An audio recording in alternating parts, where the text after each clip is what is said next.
Imagine this. You're driving home from work next Monday after a long day.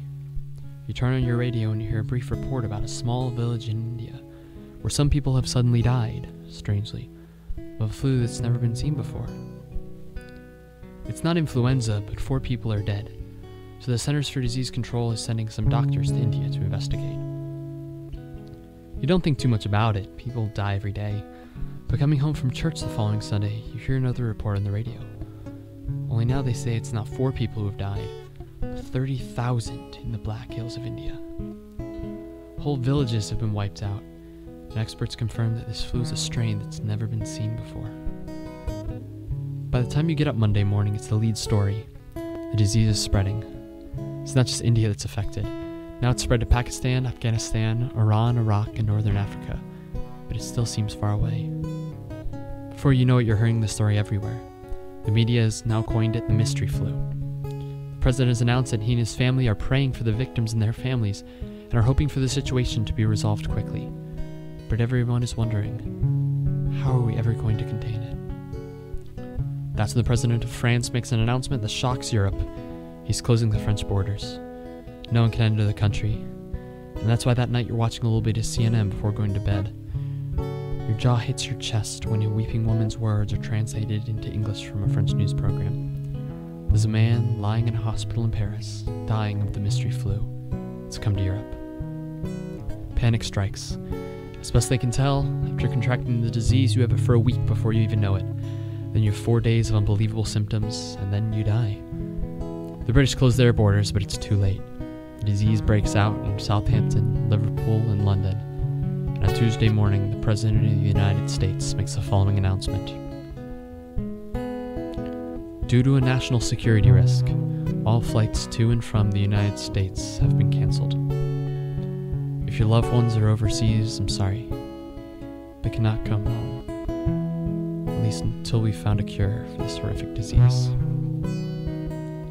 Within 4 days, America is plunged into an unbelievable fear. People are wondering, what if it comes to this country? Preachers on television are saying it's the scourge of God. And on Tuesday night, you're at church for Bible study when someone runs in from the parking and yells, "Turn on the radio!" While everyone listens to a small radio, the announcement's made. 2 women are lying in a hospital in New York City, dying of the mystery flu. It's come to America. Within hours, the disease envelops the country. People are working around the clock trying to find an antidote, but nothing's working. The disease breaks out in California, Oregon, Arizona, Florida, Massachusetts. Just those just sweeping in from the borders. And suddenly the news comes out. A code has been broken. A cure can be found. A vaccine can be made. But it's going to take the blood of somebody who hasn't been infected. So you and I are asked to do just one thing. Go to the nearest hospital and have our blood tested. When we hear the sirens go off in our neighborhood, we're to make our way quickly, quietly, and safely to the hospital. Sure enough, by the time you and your family get to the hospital, it's late Friday night. There are long lines of people and a constant rush of doctors and nurses taking blood and putting labels on it. Finally, it's your turn. You go first, then your spouse and children follow. Once the doctors have taken your blood, they say, "Wait here in the parking lot for your name to be called."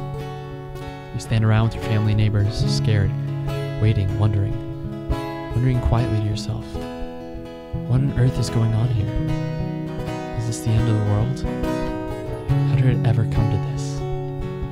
Nobody seems to have their name called. The doctors just keep taking people's blood. And suddenly a young man comes running out of the hospital screaming. He's yelling a name and waving a clipboard. You don't hear him at first. What's he saying? Someone asks. The young man screams the name again. He and a team of medical staff run in your direction. But again, you can't hear him. Then your son tugs on your jacket and says, "Daddy, that's me. That's my name they're calling." Before you know it, they've grabbed your boy. "Wait a minute, hold on," you say, running after them. "That's my son." "It's okay," they reply. "We think he has the right blood type. We just need to check one more time to make sure he doesn't have the disease." 5 tense minutes later, out come the doctors and nurses, crying and hugging each other. Some of them are even laughing. It's the first time you've seen anyone laugh in over a week. An old doctor walks up to you and your spouse and says, "Thank you.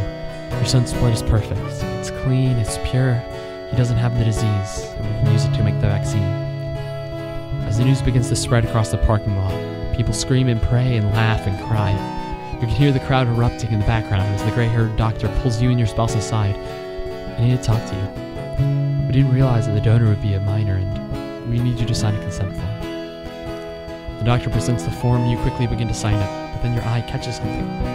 The box for the number of pints of blood to be taken is empty. How many pints, you ask? That's when the old doctor's smile fades and he says, we had no idea it would be a child. We weren't ready for that. You ask him again, how many pints? The old doctor looks away and says, regretfully, we're going to need it all.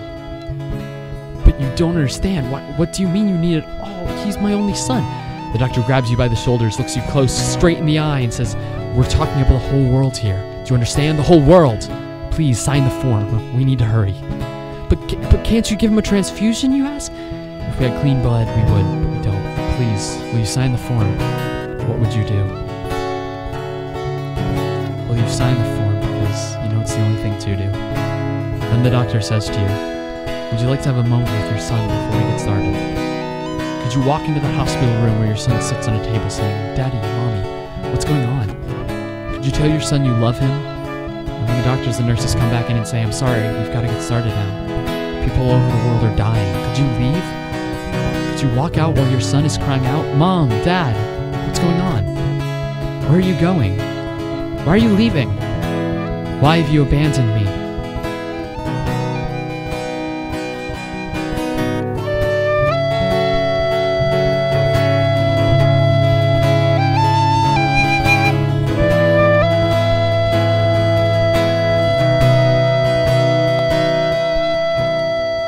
The following week, they hold a ceremony to honor your son for his phenomenal contribution to humanity. But some people sleep through it. Others don't even bother to come because they have better things to do. And some people come with a pretentious smile and pretend to care, while others sit around and say, this is boring. Wouldn't you want to stand up and say, excuse me, I'm not sure if you're aware of it or not, but the amazing life you have, my son died so that you could have that life. My son died so that you could live. He died for you. Does that mean nothing to you? Perhaps that's what God wants to say when we say we are bored of the Mass. For that's what the Mass is. The remembrance of God's life, of Christ's life that He gave to us so that we might live.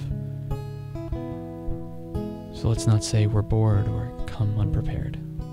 Let's go to it as the celebration of the life of the one who saved us.